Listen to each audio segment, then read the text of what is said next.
السلام علیکم ورحمۃ اللہ وبرکاتہ۔ جو دھوکہ دے وہ ہم میں سے نہیں ہے، یعنی دھوکہ دینے والا مسلمان نہیں ہو سکتا۔ یہ حدیث کا ایک ٹکڑا ہے۔ پوری حدیث اس طرح سے ہے۔ ابو ہریرہ رضی اللہ تعالیٰ عنہ حدیث کے راوی ہیں، کہتے ہیں کہ ان رسول اللہ صلی اللہ علیہ وسلم مر علی صبرۃ من طعام، کہ نبی کریم صلی اللہ علیہ وسلم گزرے گلے کے ایک ڈھیر سے، گلے کا ایک ڈھیر تھا، لگا ہوا تھا، گلہ جمع ہوا تھا، وہاں سے اللہ کے رسول صلی اللہ علیہ وسلم کا گزر ہوا۔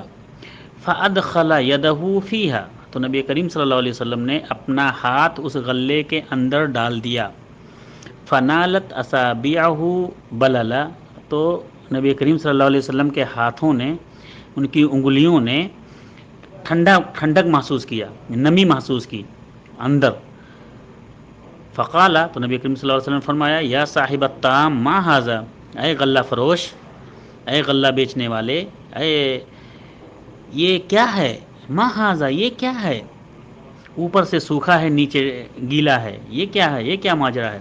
قال اصابتہ السماء یا رسول اللہ، اس آدمی نے کہا کہ اے اللہ کے رسول صلی اللہ علیہ وسلم، آسمان نے اس کو گیلا کر دیا ہے، آسمان سے بارش ہوئی ہے اور بارش نے گلے کو گیلا کر دیا ہے۔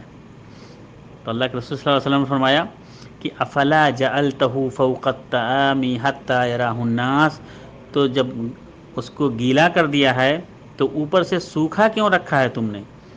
اس کو گیلے کو اوپر کیوں نہیں رکھا تاکہ لوگ دیکھ لیں اس کو اچھی طرح سے؟ اس کا مطلب یہ ہے کہ تم دھوکہ دے رہے ہو، نیچے گیلا ہے اور اوپر سے سوکھا رکھ کے لوگوں کو دھوکہ دے رہے ہو۔